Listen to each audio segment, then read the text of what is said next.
공부하시는 게 힘드시죠?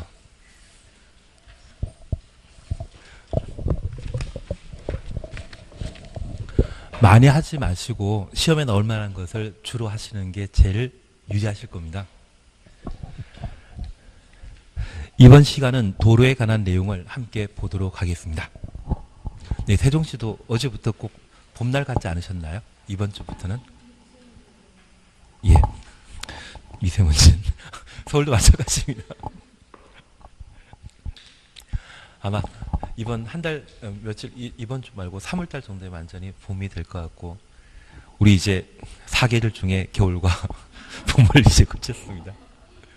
여름은 거치고, 가을까지 거치시게 되면 아마 4계절 함께 보내신 상황이 될 것이고, 지금 공부하는 방법을 좀 아셨다고 하면 상관없으신데, 만약 좀 애매하다 싶으시다고 하면, 제일 좋은 거는 다독하는 게 제일 좋습니다. 그래서 민법이나 학교론 같은 것은 우리가 1차를 통과해야 되기 때문에 당연히 많이 하셔야 되는데, 다독한다고 하는 것은 내가 오늘 막 50페이지에서 60페이지 봤다 하면 1페이지부터 60페이지까지 쭉 가시는 게 다독하는 겁니다. 그래서 3월달에 시작하시게 되면 아마 1페이지부터 첫째 주에 10페이지 나가고 다음 주에 20페이지 나갔다고 하면 저 1페이지부터 10페이지까지 그냥 신문 보듯이 한번 훑어보시고요. 표시해 놨던 것들, 강조했던 것들, 그런 것들을 보시는 게 필요하십니다. 그리고 11페이지부터 20페이지 진도 나가게 되면 1페이지부터 20페이지 보시는데 얘는 한번 봤던 겁니다. 일주일 전에. 그래서 일주일 전에 봤던 것 중에 목차만 보고 내용 대충 생각하시면 그냥 건너뛰시고요. 잘 생각 안 나고 또 중요하다고 막 강조하시는 것 별표라도 몇 개 있는 게 있다고 하면 그 부분에 대해서는 다시 한번 신문 보듯이 읽어 나가시는 겁니다. 그리고 다시 20페이지까지. 그렇게 매주 좀 진도 나가시는 게 민법과 학계론 공부하는 방법이십니다. 그리고 제 생각에는 중개사법도 점수가 많이 나올 사안이거든요. 그 중개사법을 또 꼼꼼하게 정리해 나가시는 것도 필요하십니다. 그렇게 해 놓으시면서 아마 4월달 정도에 기출문제 특강 같은 걸 하게 될 겁니다. 기출문제는 어떻게 시험 문제 나오는지 아는 게 필요한데 그 기출문제에서 최근 10년 사이에 한 3번 이상 시험 문제가 반복되었다고 하면 그건 자주 나오는 시험 유형입니다. 그런 것들을 내가 알고 그리고 한 10년에 한 번, 20년에 한 번 나오는 부분이 있다면 과감하게 버리는 것도 필요합니다. 가끔 어려운 것, 남들 잘 이해 못하는 것을 내가 이해해서 희열을 느끼는 분도 계시지만 그것은 공부에는 참 도움되지만 시험에는 좀 도움이 안 되거든요. 그래서 자주 나오는 것들 중에 내가 실수하지 말아야 되는 것들을 기출문제 특강 시간에 한번 확인하시는 게 필요합니다. 그리고 아마 올해는 민법은 좀 수월하게 나올 겁니다. 학계론은 좀 까다롭게 나올 텐데 저 학계론 같은 경우에는 보통 짝수의 차 있지 않습니까? 뭐 28회, 26회, 24회 그때 짝수의 차에 학계론이 좀 어렵게 나오는데 그런 유형들을 내가 풀 수 있는지를 한번 기출문제 때 확인하시는 게 필요합니다. 그리고 계산 문제라고 하면 그때 내가 한번 스캔해서 풀만한지 또는 단순한 문제인지를 확인한 상태에서 문제 풀어가는 것도 하나의 요령이 되지 않나 싶습니다. 대신 우리는 지금 한 번 하고 모든 게 끝날 상황 아니시죠? 2달 듣고 그건 아니신 것 같기도 하고 그래서 반복하는 게 아마 필요하지 않나 싶고 이게 1년을 달려갈 일이기 때문에 지금 공부 빼고 스트레스 받으시게 되면 좀 많이 힘들어지십니다. 공부도 힘든데 다른 주변 외적 문제까지 힘들게 되면 좀 힘들지 않으시겠습니까? 그래서 다른 부분에 대해서는 너무 신경 쓰지 마십시오. 몸이 불어나면 설마 저보다 불어지겠습니까? 그래서 드시고 싶은 거 잘 드시면서 스트레스를 좀 최소화시키시고 대신 1년 안에 짧게 끝낸다. 그게 목표로 해주십니다. 그리고 1년에 짧게 넣으시고 원상 회복하시면 되지 않으시겠습니까? 예, 이번 시간은 도로 함께 보도록 하겠습니다. 양가 1번 도로 찾으셨죠? 도로란 보행과 자동차 통행이 동시에 가능한 너비 4m 이상의 도로. 두 줄 밑에 그 예정 도로를 말한다. 그러면 도로와 관련된 내용을 잠깐 이해해 주시는데 여기 도로는 차도와 인도를 도로라 표현하게 됩니다. 그래서 차도만 도로가 되는 것이 아니라 사람 걸어다니는 보도, 인도도 도로입니다. 그리고 이 도로에 붙어있는 땅이 있다고 하면 얘를 대지라 하는데 이 대지와 도로 사이에는 길게 경계석이 설치되어 있습니다. 오늘 수업 끝나시고 나가시게 되면 저 경계석을 볼 수 있는데 이 경계석을 건축선이라 표현하게 됩니다. 그래서 도로는 저 건축선부터 반대편 건축선까지를 도로라 표현하게 됩니다. 그러면 이러한 도로에는 차 두 대가 서로 교차 통과해야 되고 사람도 걸어 다녀야 되기 때문에 도로의 폭을 4m 이상으로 정해놓고 있는데 보통 차량의 전폭이 1.8m입니다. 두 대 차량이 교차 통과하고 사람도 함께 도로를 이용하기 위해서는 도로의 폭은 얼마 이상 돼야 된다?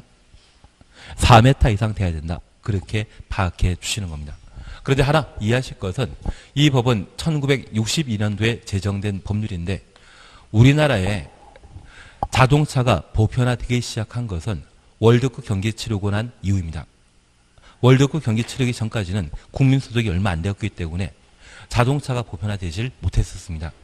그러면 1962년도에 도로폭이 4m라고 하면 이때는 황당한 일이겠습니까? 당연한 일이겠습니까?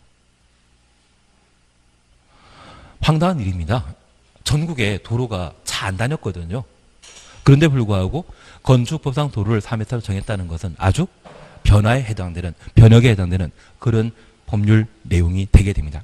지금은 워낙 당연한 것처럼 보이지만 62년도에는 그런 일이 아니었습니다. 그래서 우리가 중요하게 보실 것은 도로란 사람의 보행과 차량 통행이 동시에 가능한 얼마?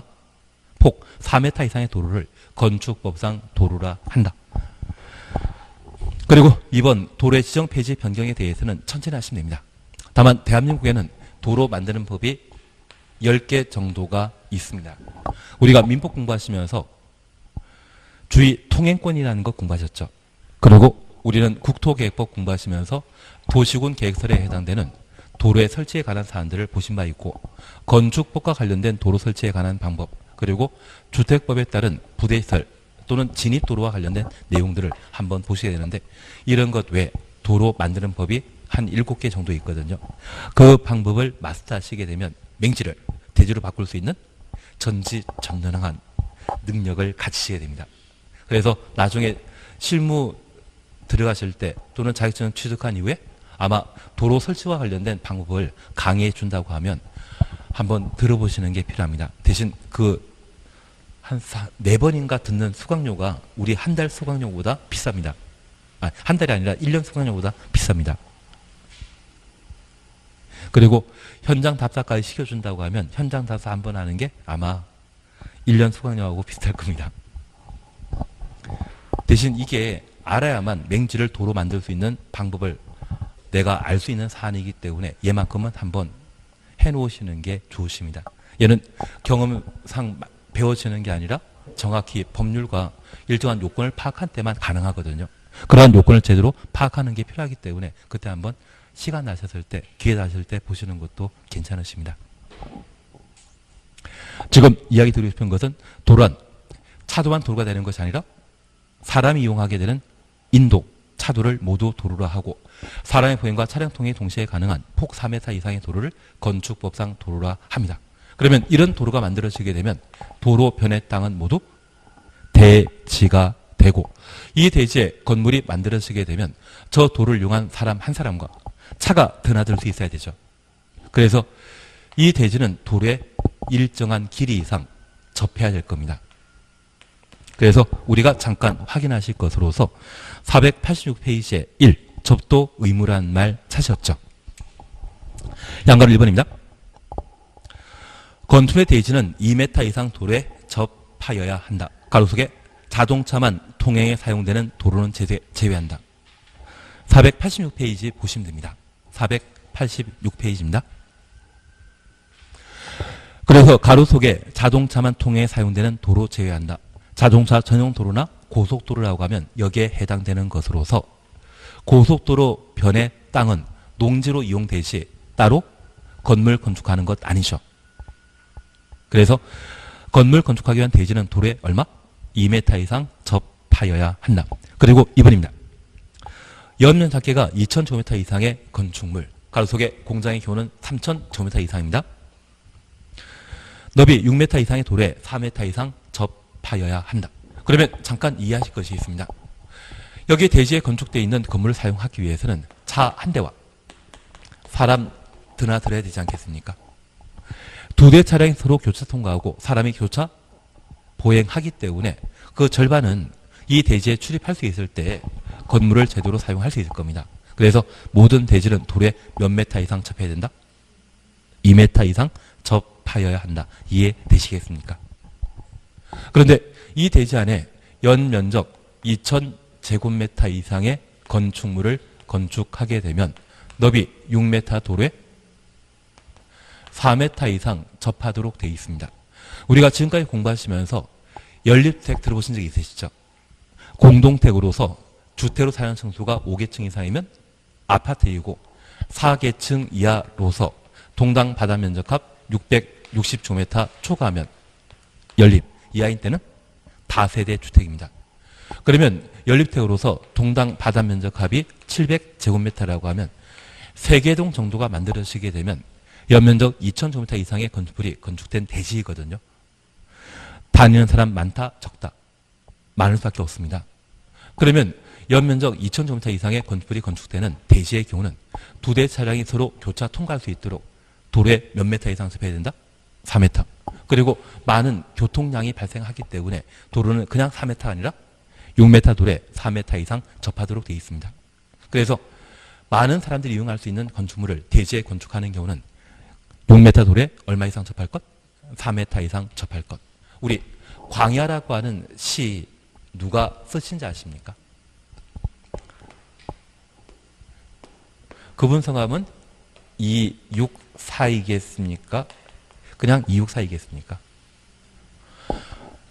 외정 때 독립운동 하시다 보니까 교도소에 소감되셨는데 소감 번호가 264라고 하시더라고요.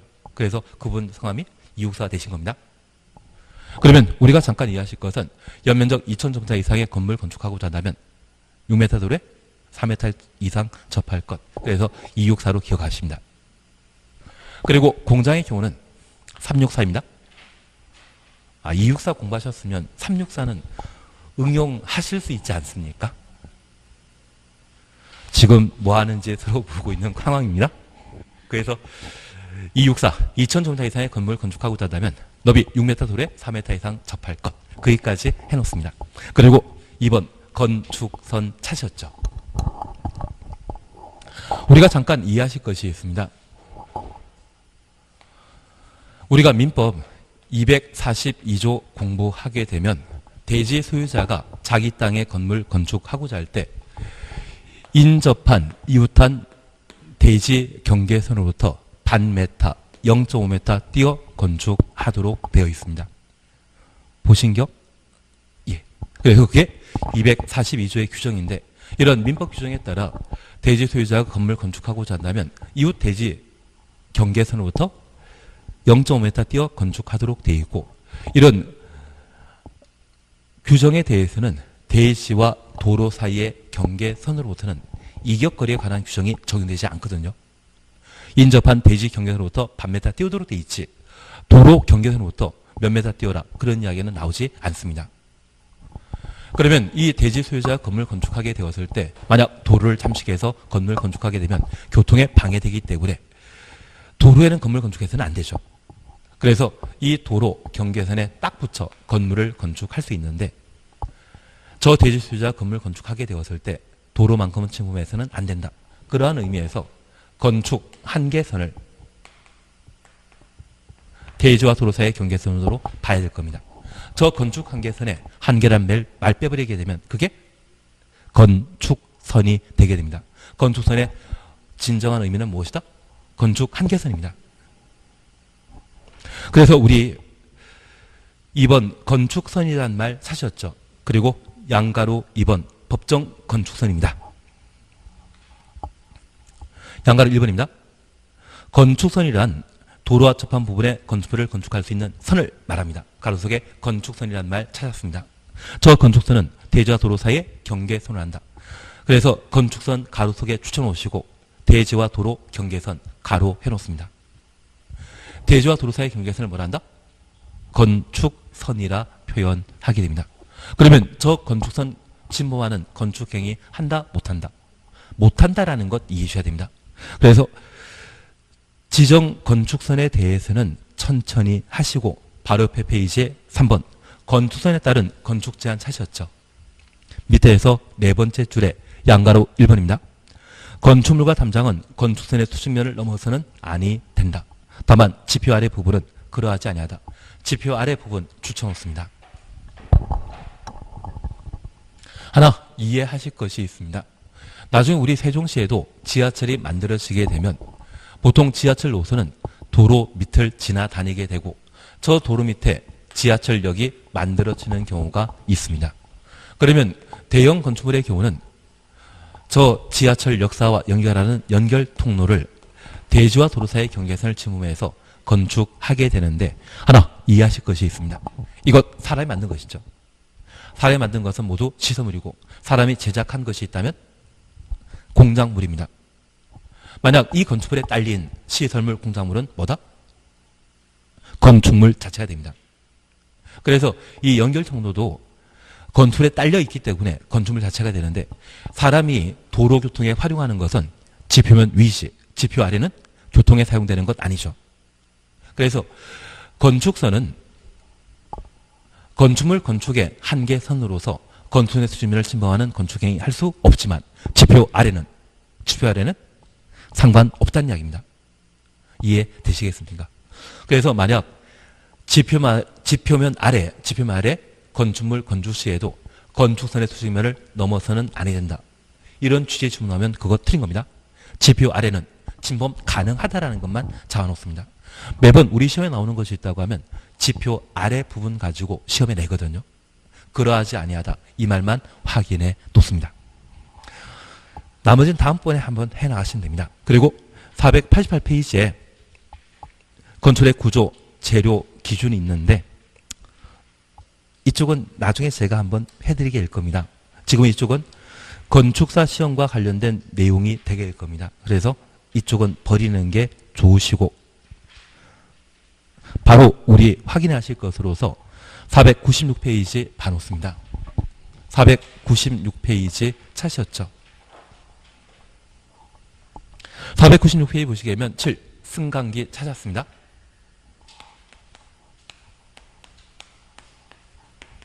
먼저 7번에 승용 승강기 보십니다. 건축주는 6층 이상으로서 연면적 2000제곱미터 이상의 건축물 6층부터 2000 이상까지 가로 해놓으시고 로서 주놓습니다. 엔드 개념이죠. 건축하는 때에는 승강기 설치하여야 한다. 그리고 8번입니다. 비상용 승강기 찾으셨죠? 높이 31m 넘는 주셔놓습니다. 건축물의 경우에는 비상용 승강기 설치하여야 한다. 그리고 옆에 페이지입니다. 4번 별표 해놓습니다. 피난용 승강기 설치. 별표 해놓습니다. 고층 건축물에는 고층 건축물 주놓습니다. 승용 승강기 중에 한 대 이상을 피난용 승강기로 설치하여야 한다. 그래서 승용 승강기부터 피난용 승강기까지 가로 해놓습니다. 490페이지에 반가로 4번 찾으셨죠?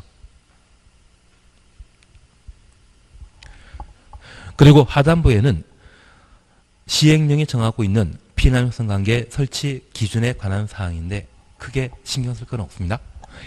이것만 잠깐 이해해 놓습니다.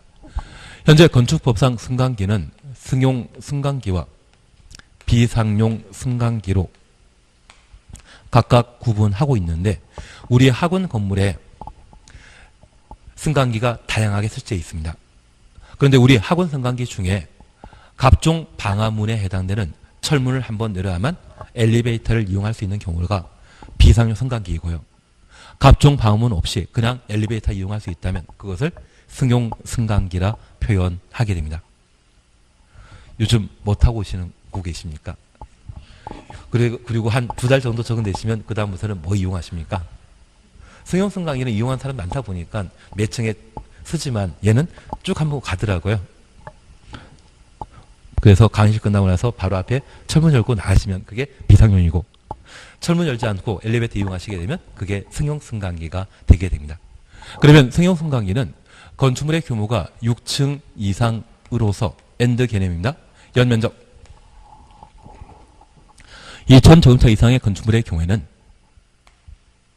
승용 승강기를 반드시 설치하고, 비상용 승강기는 저런 건축물 중에 건물 높이가 31m 초과하는 경우, 31m 초과라고 하면 31m 이상과 구분할 수 있죠.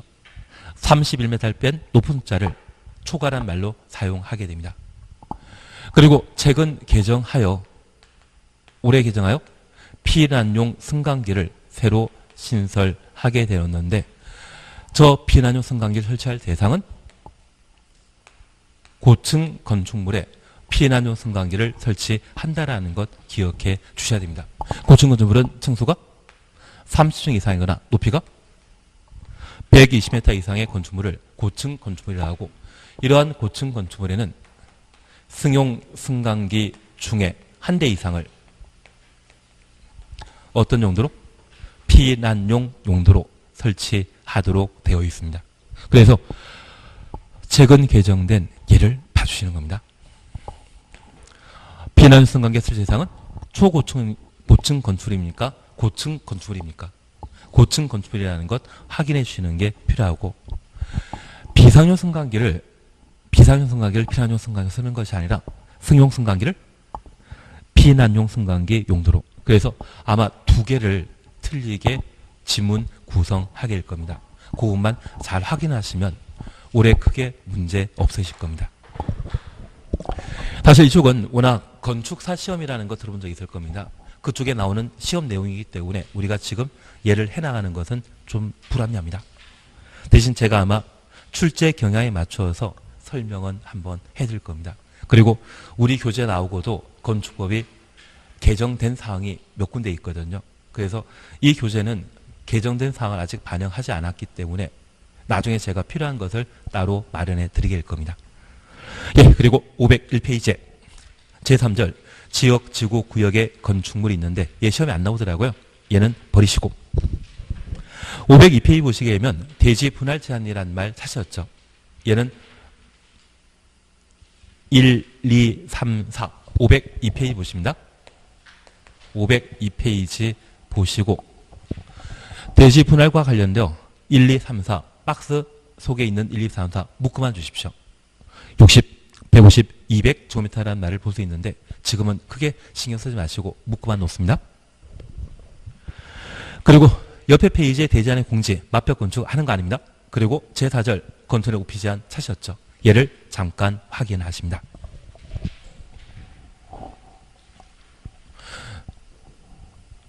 그래서 우리 한 장짜리 있으시죠? 한 장짜리에 3 건축 제한이란 말 보시면 3 건축 제한이란 말 보시게 되면 1. 도로 찾으셨죠? 도로란 사람의 보행과 차량 통행이 동시에 가능한 폭 4m 이상의 도로를 말한다. 그거는 개념으로 그냥 지나가시고 양가 1번 대지와 도로 사이의 관계 찾았습니까? 이 페이지에 지금 주택법 보고 계시는 게 아닙니다. 이 페이지에 1번 도로입니다. 보시면 26사란 말과 36사란 말을 한번 확인하시는 게 필요합니다. 그리고 양가 2번 건축선 찾으셨죠? 여기 건축선은 대지와 도로 사이의 경계선을 말한다. 그리고 효과 찾으셨다고 하면 건축물과 담장은 건축대 수면을 넘어서는 아니 된다. 다만 지표 아래 부분은 그러하지 아니하다. 그리고 이 대지 찾았습니까? 여기 대지와 관련되어 면적 200km 이상의 대지에 건축물을 건축하는 경우는 적용하여야 한다. 예외에 관한 사항은 천천히 해나가십니다. 4가지만 나중에 하시면 됩니다. 그리고 대지 분할 제한과 관련되어 60, 150, 200km란 말을 우리가 눈으로 확인할 수 있을 겁니다. 그리고 3. 건축물과 관련되어 올해 반드시 하셔야 될 게 1번입니다. 대신 1번은 제가 아마 5월달 정도에 해드리게 될 겁니다. 그리고 방화지구 올해 개정되었습니다. 그리고 승강기 개정되었습니다. 그래서 올해 시험에 나올 게 있다고 하면 아마 1, 2, 3 세 가지 중에 하나가 튀어나오게 될 겁니다. 그리고 공개 공제에 대해서는 별표 3개라고 했었습니다. 공개공지 별표 3개라 했습니다. 지금은 일준, 상준이란 말만 보이지만 일준, 상준이란 말만 보이지만 우리 도시화 가능성이 큰 지역 그리고 노후산업단지 정비란 말 기억나시겠습니까? 공개공지의 대상 1지역에는 일준, 상준이란 말을 볼 수 있지만 우리가 추가해 주셔야 되는 것은 도시화 가능성이 큰 지역, 도시화란 말과 노후산업단지 정비. 올해 개정된 게 노후산업단지 정비거든요. 그러면 노후산업단지와 공개공지는 원래 연결이 안 됩니다. 공장 한가운데 공원 만든다는 것은 원래 연결되지 않는데 우리 대장지구의 개발 사업이 진흥 1산업단지와 결합해서 개발된다는 것을 기억해 주셔야 됩니다. 그래서 이것 때문에 산업단지에 공개공지 설치해야 된다. 이런 식의 질문 나왔을 때 그것 맞는 질문입니다. 그래서 얘를 꼭 한번 기억해 주셔야 됩니다. 이 같은 기억 있으셔야 됩니다. 나중에 책 목차를 이 목차에 맞춰서 한번 내용을 점검해 나가시는 게 필요하실 겁니다. 그리고 이 공개공지 확보하게 되면 용적률과 높이 제한을 얼마? 1.2배 완화한다라는 것 정도 확인해 놓습니다. 특별건축구역과 건축협정, 결합건축, 이행강제금, 이행강제금 작년에 시험에 나왔고요. 그리고 건축협정과 관련되어서는 재작년에 시험에 나왔습니다. 그래서 아마 시험에 나오게 되면 결합건축이 필요한데 이 결합건축은 다음에 하셔야 될 겁니다. 지금 한 방에 다 했다가는 다음 주에 안 나오실 분들도 생기고 너무 많이 하면 좀 안 좋지 않나 싶습니다. 그래서 지금 이제 우리가 잠깐 보실 게 504페이지에 건축물의 높이 제한 찾으셨죠? 얘를 잠깐 확인해 놓습니다.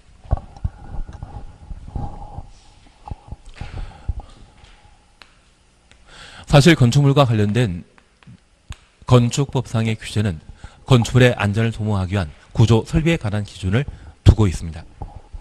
그리고 두 번째, 지나치게 높은 건축물은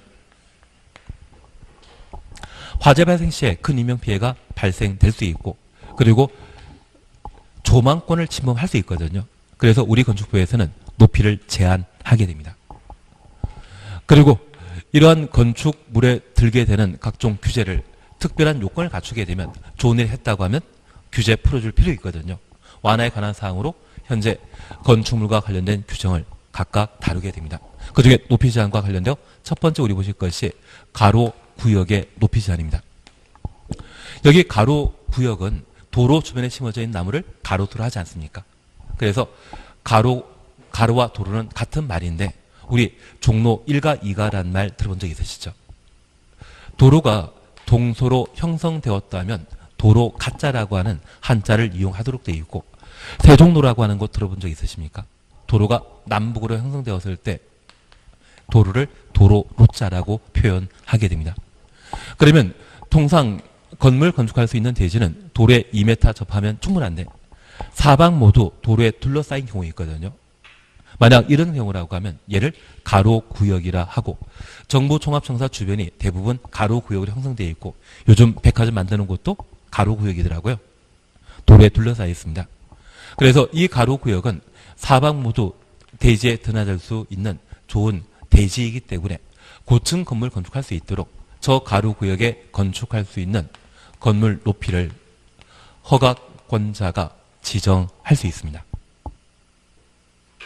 높이는 누가 지정한다? 허가권자가.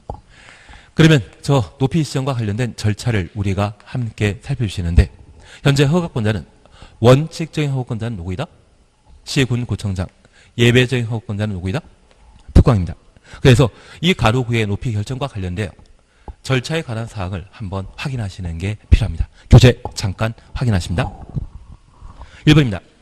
허가권자는 가로구역, 가로 속에 도로 둘러싸인 일단의 지역을 말한다. 사방 모두 도로에 둘러싸인 곳이라면 가로구역입니다. 단위로 다음 사항을 고려하여 건축의 높이를 지정 공고할 수 있다. 2번, 3번 묶어놓습니다.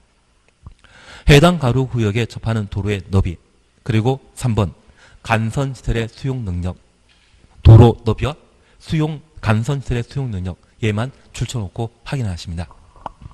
그 중에 우리 하나만 이해하십니다. 현재 도로 폭이 얘는 25m 두 도로에 접해 있고 이쪽에 4m 도로가 접해 있다고 하면 이 가로 구역이 한 필지일 수 있지만 여러 필지로 나눌 수 있거든요. 만약 25m 도로에 접해 있는 이곳이라면 고층 건물 건축하더라도 유동인구를 감당할 수 있지만 4m 두 도로에 접해 있는 이곳이라면 지나치게 높은 건물을 만들게 되면 교통체증 현상이 발생할 수 있을 겁니다. 그래서 이 가로 구역에 접한 도로 너비에 따라 건물 높이를 달리 결정할 수 있다. 이해되시겠습니까? 그 높이를 누가 결정한다? 허가권자가 높이를 지정할 수 있다는 것 확인해 놓습니다. 약간은 취지 이해되시겠습니까? 그리고 차등 지정은 천천히 하시고요. 그리고 4번 조례에 의한 높이 지정과 5번 지정 절차 4번 5번을 묶어놓습니다. 우선 5번을 잠깐 보십니다. 허가권자는 가로구역별 건설의 높이를 지정하려면 지방건축위원회 심의 거쳐야 한다. 지방건축위원회 심의 추천했습니다. 그리고 4번입니다. 특별시장이나 광역시장은 특별시장, 광역시장 가로 해놓습니다. 도시관리에 필요하면 가로구역별 건축 높이를 특별시, 광역시 조례로 정할 수 있다. 조례 동일해 놓습니다. 그래서 우리가 잠깐 이해하실 것은 원칙적인 허가권자가 가로구역의 높이를 지정하고자 하면 건축위원회 심의 거쳐야 되는데 저 허가권자가 국토교통부 장관이라면 중앙, 지방자탄차라면 지방건축위원회 심의 거치로 되어 있습니다. 그리고 특별시장과 광역시장이 가로구역의 높이를 결정하고자 하면 어떤 방법으로? 조례. 그래서 제2롯데월드를 만들게 되었을 때 서울시장이 조례로 제2롯데월드의 높이를 결정하는 것입니다. 그러면 우리가 잠깐 이해하실 것으로 법은 중앙에서 만든 법과 지방에서 만든 법이 있는데 지방에서 만든 법을 뭐라 한다? 조례라 표현하게 됩니다. 그리고 중앙에서 만든 법은 국회에서 만든 법을 법률이라 하고 행정부에서 만든 법이 있다면 걔를 명령이라 표현하게 되는데 우리 시험 문제를 보게 되면 건축법령에 따르면 국토계획법령에 따르면 왜 법령이라는지 이해하셔야 됩니다. 그중에 명령을 대통령이 만들었다고 하면 시행령이고 장관이 만들었다고 하면 시행규칙을 말하는데 이 조례는 중앙에서 만든 법 아니죠. 지방에서 만든 법이라는 것 확인하시고 특광일 때는 건축위원회 심의 거치지 않고 무엇? 조례로 가로구역 높이를 결정할 수 있다는 것 확인해 놓습니다. 그것만 명확하게 해주십니다. 그리고 두 번째입니다. 옆에 페이지에 2번 1조 등의 확보를 위한 건축의 높이 제한 찾으셨죠. 우선 양가를 1번에 전용 주거지역과 일반 주거지역, 전용 주거지역과 일반 주거지역 가로 해놓습니다. 그리고 한 장 뒤에 양가를 2번 공동택 찾으셨죠. 공동택 추천했습니다.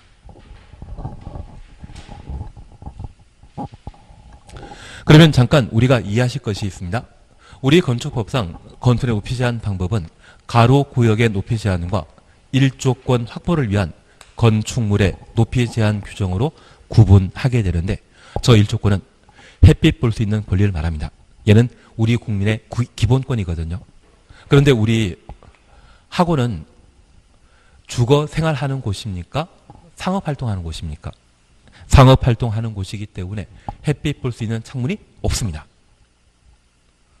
설마 1조권이 보장되는 건물이다. 그건 아니시겠죠. 그래서 이 1조 확보와 관련된 높이 제한 규정은 쾌적한 주거 생활에 필요한 기본권에 해당된다는 것 이해해 주시고 저 기본권을 충분히 보장하기 위해 주거 생활이 필요한 곳은 도시역은 주상공록으로 나뉘어 있거든요. 주상공록 중에 어디에만? 주거지역만. 그리고 이 주거지역은 전일준입니다. 그런데 우리가 잠깐 이해하실 것이 있습니다. 여기 준주거지로 결정된 땅에 1층짜리 단독택을 건축해서 살고 계시면 그분 법은 좀 갖다 해야 되지 않겠습니까? 낭비가 너무 심하시기 때문에 피성년 후견이나 피한정 후견의 선고가 필요하신 분 같습니다. 만약 준주거지역에 해당되게 되면 사실 주거지역이다 아니다? 아니다. 거의 상업 용도로 사용하는 것이 준주거지역의 특징입니다.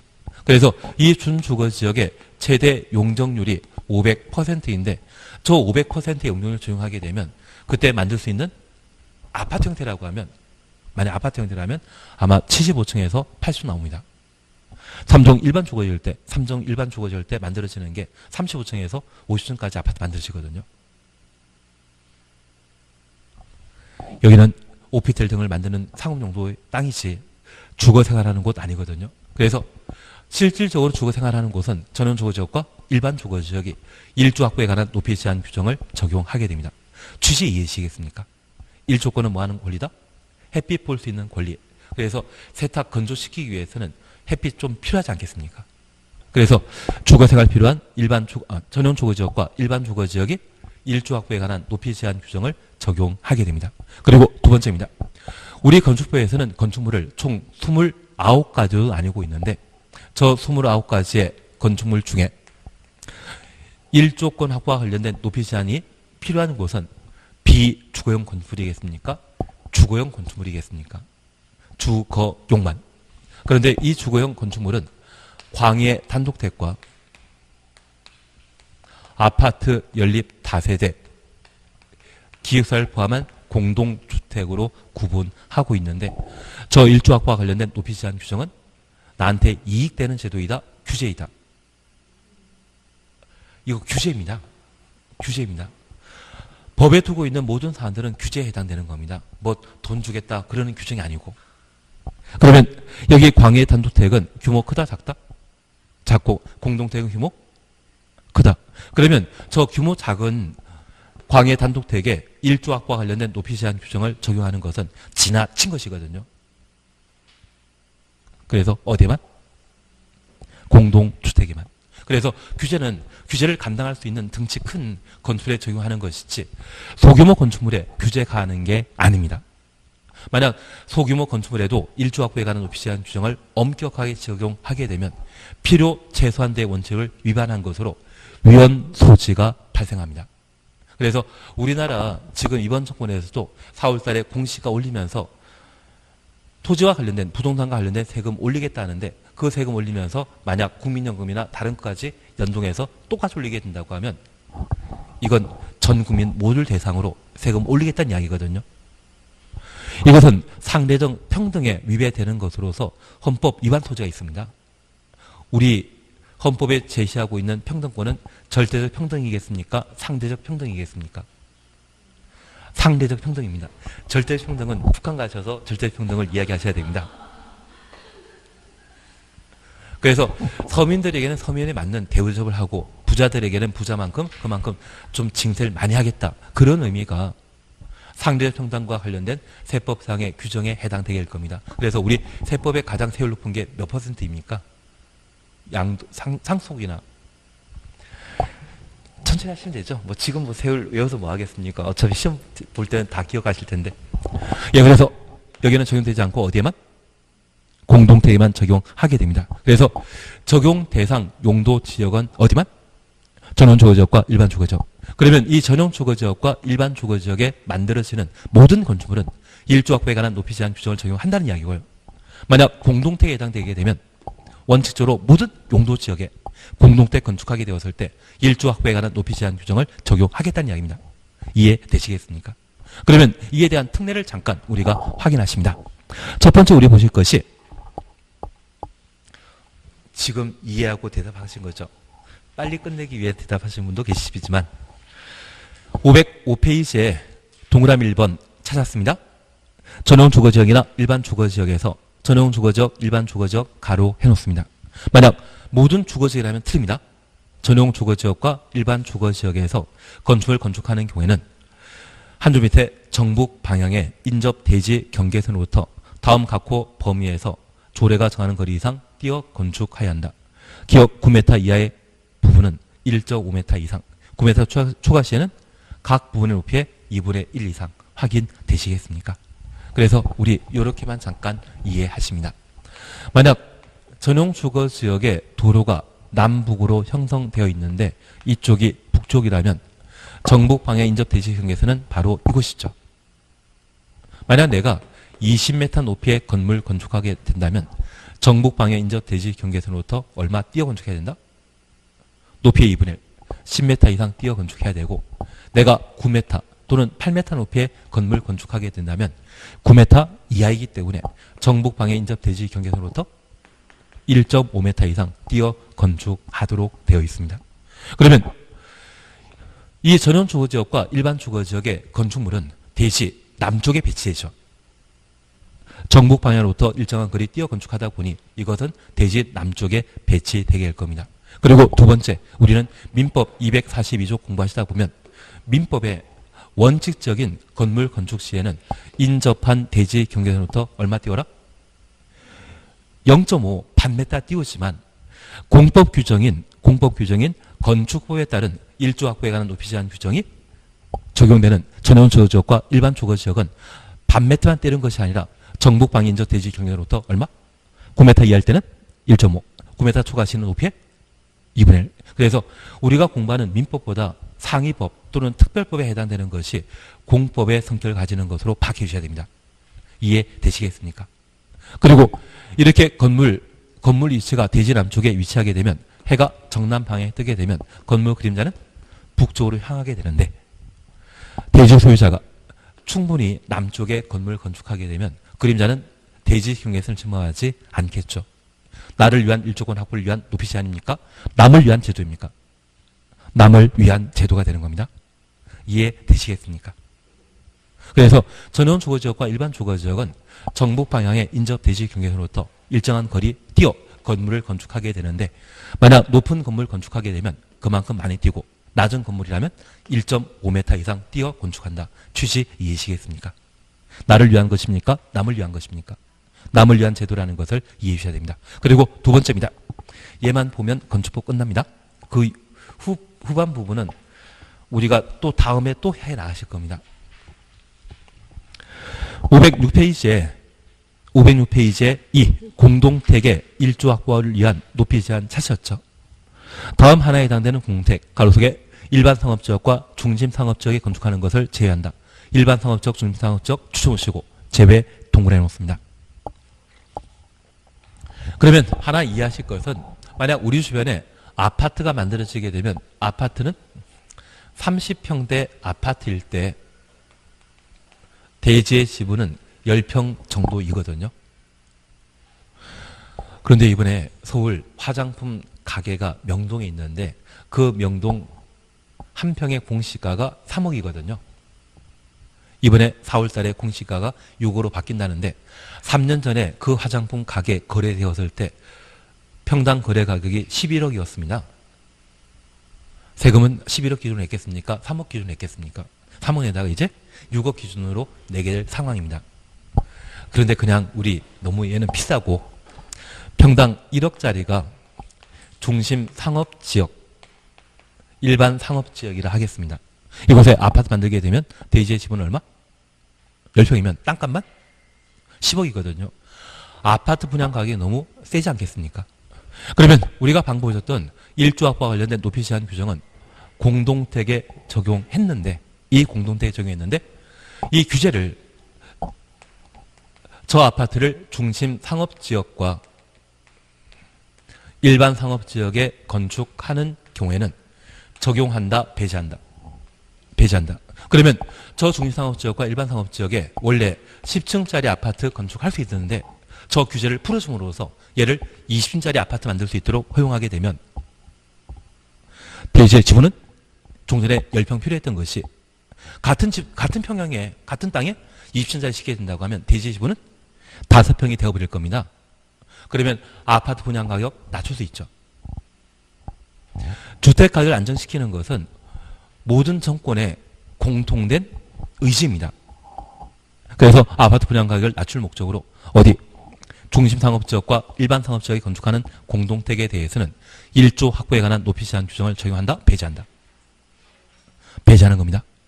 원래 공동택에 1조 확보에 관한 높이 제한 규정은 모든 용도 지역에 적용해야 되죠. 어디만큼은?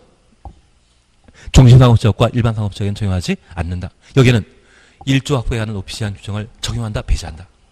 배제합니다. 규제가 가해지지 않다면 건물의 규모는 커져야 되지 않겠습니까? 그렇게 함으로써 대지 지분은 이제 10평이 아니라 5평, 4평으로 30평대 아파트를 공급할 수 있다고 하면 분양가격 안정시킬 수 있죠. 우리 세종시에 기반설 부담금 많이 부과되었거든요. 원래 세종시에 우리 10년 전에 개발할 때만 하더라도 인구 한 10몇만이었거든요. 그때 지금 우리가 볼 수 있는 35층짜리 아파트 만들 필요 있다 없다? 없습니다. 한 15층이면 충분했습니다. 대신 동일한 평형에 좀 고층 아파트를 세우게 된다면 아파트 분양가를 좀 다운시키면서 공원 등의 설치 비용인 기반설 부담구역을 함께 부과하게 되면 주변 지역 아파트 가격과 좀 유사해지거든요. 그래서 대전보다 우리 세종시가 아파트가 좀 더 고층 아파트인 이유는 아마 아파트 만들게 되었을 때 대지분을 좀 적게 하기 위한 조치가 아닌가 싶습니다. 취지 이해시겠습니까? 중요한 거는 공동택, 중심 상업지역과 일반 상업지역에 적용되는 공동택에는 1조학부에 관한 높이 제한 규정을 적용한다? 배제한다? 배제한다. 그거 잡아주시는 게 필요합니다. 그것만 해주십시오. 예, 나머지는 지금 하실 필요 없습니다. 뭐 특별건축구역이나 건축협정 등등에 대해서는 지금은 할 필요 없을 겁니다. 아마 시험에 나오게 된다면 나올 게 좀 뻔히 정해져 있습니다. 저 작년에 시험에 나오는 것하고 재작년에 나오는 것하고 잘 찍었거든요. 제가 찍어야 되는 건 아니지만 문제는 잘 찍는 편이기 때문에 아마 올해 시험 볼 것도 좀 뻔합니다. 그래서 얘는 그렇게만 해놓습니다. 그리고 잠깐 쉬었다가 주택법을 마무리 지을 겁니다. 그리고 아마 한 장짜리 있으시죠? 쉬었다 하십니다.